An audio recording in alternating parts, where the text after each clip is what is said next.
What's up? What's up? What it do, Bean Crew? It's your boy Savon Thomas back with another episode of Coffee and Comments. And today we're going to review the TV show Season 1 of Cowboy Bebop. And unfortunately, this is the only season of this show that is going to come out. And so when I say Cowboy Bebop, there's the anime version, but Netflix created a live action version that I thought I wasn't going to be a fan of, but when I watched it, I actually was. And so if you guys know Cowboy Bebop, it's a very nostalgic, very good anime from the 90s that everybody pretty much loves. It's a very cult, fan cult type deal. Like, people love this show. And it's the anime itself is only one season as well. So it's kind of like that's protected for some people. They don't touch what I love so much, even though it's only a few episodes. I think it's like 13 maybe. I don't remember the exact number.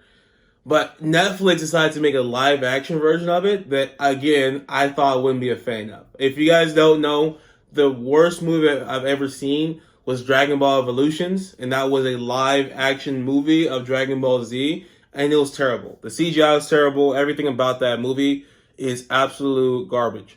But so coming into this, I have negative thoughts when it comes to like live action adaptations to anime shows, and this was a very pleasant surprise. And I realized this because it's not anything that involves any type of needed CGI. Like, everything you can do can be done with a normal production. Like, there's no like blast, there's no like power ups, anything like that. It literally is just a show about space bounty hunters.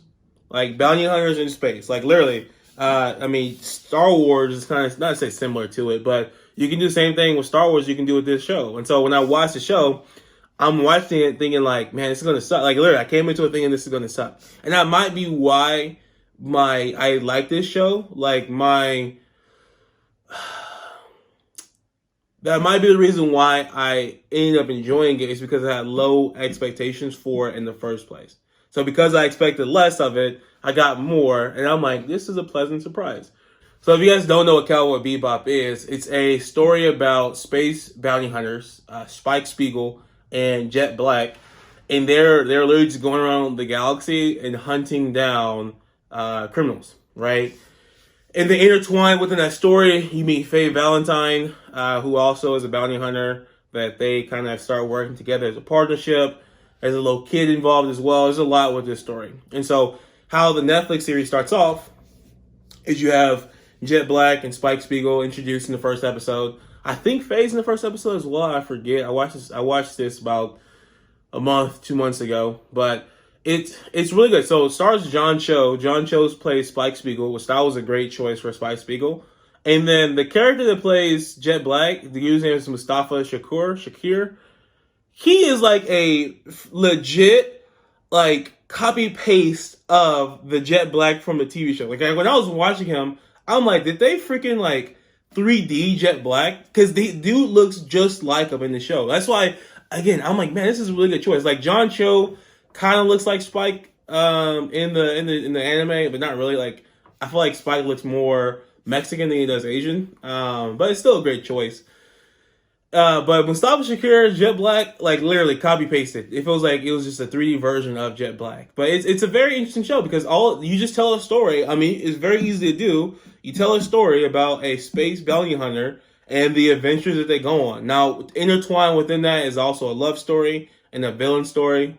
Spike's best friend took his girl, now is his biggest villain, and it's a long story of history with them.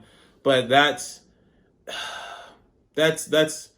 you can tell the story pretty well, and they did a great job of telling the story. That's why I was so shocked when it was announced that they're not bringing it back. I was like, this was a good show.